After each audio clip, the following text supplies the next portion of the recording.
민동기의 저널리즘 M. 네, 처음 나오는 시그널이었습니다. 깜짝 놀랐습니다. 이게 무슨 소리죠? 신문 넘기는 소리인가요? 그런 것 같습니다. 예. 그렇게 해석을 하고요. 자, 저널리즘 M 지난주부터 민동기 기자랑 함께하고 있습니다. 한 주간에 좀 논쟁적인 기사, 좀 저널리즘 측면에서 바라볼 필요가 있는 기사들을 좀 다시 한번 분석해 보는 건데요. 오늘은 어떤 걸 갖고 오셨죠? 김성준 전 SBS 앵커 파문을 좀. 몰카. 네. 예. 여성의 신체를 불법 촬영한 혐의로 지금 경찰에 입건이 됐고 많은 언론이 보도를 했거든요. 네. 근데 오늘은 좀 언론이 주목하지 않은 부분을 중심으로 얘기를 좀 해보고자. 주목하지 않은 부분이 뭐가 있었죠?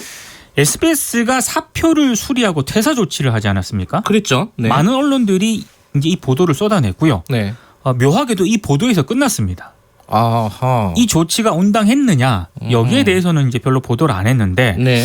사실은 징계를 내렸어야 되는 게 아닌가라는 그런 지적이 있습니다. 실제로 예. 지난 10일에 예, 8개 예. 언론 시민단체가 SBS의 조치를 비판을 했거든요. 네. 그러니까 서둘러 사직서 수리하고 프로그램을 폐지한 게 꼬리 자르기 식으로 문제를 해결하려는 것 아니냐 이렇게 비판을 했습니다.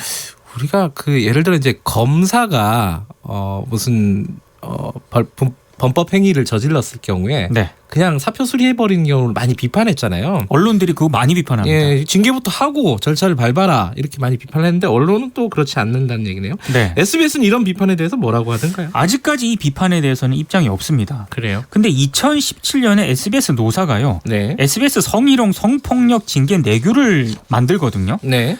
내규를 보면은 성폭행 시에는 해고, 성추행 시에는 정직에서 해고, 그리고 뭐 성적 수치심을 느끼게 하는 행위 등은 감봉에서 정직 수준 이렇게 징계 대상이 되는 걸로 아주 구체적으로 명시가 되어 있습니다. 징계 수준을 굉장히 높인 거네요. 그렇습니다. 예. 이건 뭐 속칭 몰카 불법 촬영인데 김성준 전 앵커 같은 경우에는 요거에 대한 규정도 따로 있어요?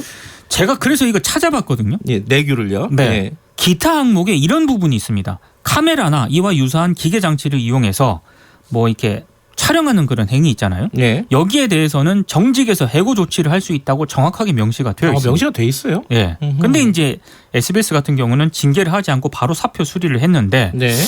원래 이 내규를 만들 때 여러 가지 그 목적이나 취지가 있지 않습니까? 이걸 네. 감안을 했다면 사표 수리로 끝낼 게 아니라 SBS가 이런 내규가 있는데도 이런 문제가 발생을 했다면은 네. 조직 문화를 다시 점검하는 쪽으로 갔어야 된다라는 그런 지적이 있는데요. 시민단체들이 서둘러 사표 수리해서 꼬리 자르기 했다는 그런 비판이 좀 설득력을 가지는 이유도 여기에 있는 것 같습니다. 그렇군요. 김성준 앵커에 대해서는 뭐 이런 어떤 논란이 있을 수 있는데 시사전망대라는 프로그램도 폐지를 했지 않았습니까? 그것도 좀 논란이 있거든요. 예. 이게 이 프로그램이 91년 3월부터 이제 방송이 됐거든요. 그래요? 예, 굉장히 오래된 그런 프로그램입니다. 예. 중간에 이제 프로그램 명칭이 좀 바뀌긴 했는데 네. 수십 년 동안 지속됐던 그런 프로그램인데 이걸 전격적으로 폐지를 했습니다. 근데 이제 김성준 앵커가 이제 범죄를 저지르긴 했습니다만 네. 시사전망대가 뭐 오보를 냈다거나 대형 방송 사고를 친 게 아니지 않습니까? 네. 그래서 이렇게 전격적으로 프로그램을 폐지한 것에 대해서도 좀 비판이 있습니다. KBS 같은 경우에는 예전에 1박 2일이 폐지가 됐잖아요. 그렇습니다. 정준영 씨나 이런 어떤 여러 가지 불미스러운 일 때문에. 네. 이 방송사 입장에서는 사실 좀 버티기가 쉽지가 않아요. 이게 1박 2일을 포맷을 뭐 바꿔서 출연자를 바꾼다 하더라도 그 관련된 비난이 계속 되거든요. 네. 쉽지 않은 선택이었을 것 같은데 어쨌든 이 프로그램을 아끼는 청취자 입장에서는 굉장히 좀 성급한 조치가 아니었나라는 판단도 든다는 것이죠. 그러니까 시사전망대를 애청해왔던 청취자 네. 입장에서는 좀 황당한 그런 조치라는 생각도 들고요. 예. 그리고 여기 그 스태프들 있지 않습니까? 아하. 작가들을 비롯한 이런 그렇죠. 스태프들. 네네. 이 스태프들은 갑자기 일터를 잃어버리게 되는 그런 상황이 되는 거고요. 프로그램 자체가 없어지는 거니까요. 그래서 예. 일각에서는 사고는 정규직이 지고 뒷감당은 왜 비정규직이 하냐. 하하. 뭐 이런 비판까지 나왔는데 예. 물론 SBS가 뭐 이분들을 아예 모른 척하지는 않겠습니다만 이런 조치들이 과연 공정했느냐.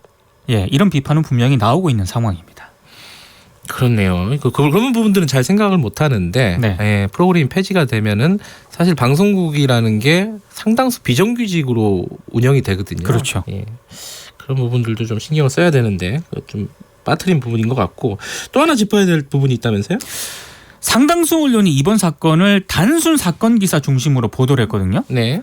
근데 성범죄에 대한 언론계 민낯이 그대로 드러난 사건 가운데 하나라고 저는 생각이 되는데 네. 실제로 성폭력, 성추행 사건과 관련해서 언론계 역시 자유롭지 않잖아요. 당연하죠. 네. 당연한 게 아니라 더 심할 수도 있어요. 실제로 네. 그 최근에 언론계에서 발생한 성추행 사건도 굉장히 많거든요. 네. 그 단톡방 관련 그런 사안이 있는데 있었죠. 미디어오늘이 지난 4월에 보도한 내용입니다. 예. 기자들이 단톡방을 통해서 뭐 취재 정보라든가 이런 걸 많이 공유를 하지 않습니까? 근데 클럽 버닝썬 사건이 발생을 했을 때 네. 피해자 신상 정보라든가 뭐 성범죄 영상이 기자들 단톡방을 통해서 많이 공유가 됐고요. 네. 김학의 전 법무부 차관 사건이 발생했을 때는 기자들이 그 영상 좀 올려달라 이런 글을 올리기도 했습니다. 그리고 성폭력 피해자에 대해서 성희롱 발언도 했고 심지어는 이 단톡방에서 기자들이 참여하고 있는 단톡방에서요. 네. 성매매 업소를 뭐 서로 여기 괜찮다 이렇게 추천을 하기도 했거든요. 근데 문제는 이 참여했던 기자들 네. 제대로 처벌도 안 받았고 해당 언론사에서 뭐 징계 조치도 안 받았습니다. 이 누군지는 아나요? 뭐 아는 기자들은 안다고 그러더라고요. 아 그래요? 그러니까 예. 제대로 조사를 안 한 거군요. 조사를 안 한 거죠. 예. 수사를 왜 안 했을까요? 이 방 이름이 되게 독특한 이름이었지 않습니까? 시가 흐르는 문학의 밤. 뭔 소리인지 잘 모르겠어요. 근데 어찌 됐든 언론계가 다른 어떤 사회 다른 부문보다 오히려 성인지 감수성이라고 많이 하잖아요. 그게 많이 떨어진다 이렇게도 볼 수 있을 것 같아요. 실제로 성인지 감수성이 굉장히 낮다는 걸 확인시켜준 사건이 김성준 전 앵커 사건이라고 보거든요. 예. 그리고 언론계에 왜곡된 남성 중심 문화가 얼마나 팽배해 있는가도 확인시켜준 사건이라고 봅니다. 네. 그리고 최근에 그 KBS에서 지역 천국의 한 팀장급 기자가 2014년부터 2018년까지 후배 기자들을 지속적으로 성희롱 성추행한 사실이 또 보도가 된 적이 있습니다. 네. 한겨레를 통해서 보도가 됐는데 네. 상당수 언론이 이 문제에 침묵했거든요. 그러니까 다른 분야에 대해서는 굉장히 엄격한 잣대를 들이대는데 언론계 내부에서 일어나는 치부에 대해서는 언론들이 대부분 눈을 감는 경향이 있습니다. 특히 성희롱 성추행도 예외가 아니라고 생각이 되는데요. 네. 김성태 전 앵커 파문 같은 경우에는 김성준. 김성준 전 앵커 파문. 큰일 날 소리를 하시네요. 죄송합니다. 예. 김성준 전 앵커 파문 같은 예. 경우에는 언론의 그 자기 반성과 치열한 노력 그리고 재발 방지 대책이 얼마나 지금 필요한가를 상징적으로 보여주고 있다고 보는데 SBS가 이 문제를 처리하는 그 과정이 있지 않습니까? 네. 그걸 봐도 그렇고 한국 언론이 이 문제를 보도하는 그 보도 태도를 봐도 그렇고 네. 아직도 좀 멀었다는 그런 생각이 좀 들더라고요. 국회의원의 특권이라든가 이런 부분 잘 개선을 못 하잖아요. 네. 언론도 비슷한 것 같아요. 자기 문제는 네, 자기 문제 많이 감싸죠. 네. 동업자 정신이라고 해야 될까요? 네. 이게 뭐 상호 비판 이런 것들이 좀 더 활발해야 되지 않을까라는 생각도 들고요. 그래서 저널리즘 M을 만든 것 같습니다. 예, 김성준 앵커 사건과 관련해서 미처 신경 쓰지 못했던 부분들을 좀 짚어봤습니다. 자, 오늘 저널리즘 M 여기까지 하겠습니다. 고맙습니다. 고맙습니다. 고발뉴스 민동기 기자였고요. 김경래 최강시사 듣고 계신 지금 시각은 7시 42분입니다. 초복인 오늘 기온은 빠르게 오르겠습니다. 특히 강원 영동 지방은 어제보다 8도에서 9도가량 기온이 오를 텐데요. 대구는 30도, 강릉은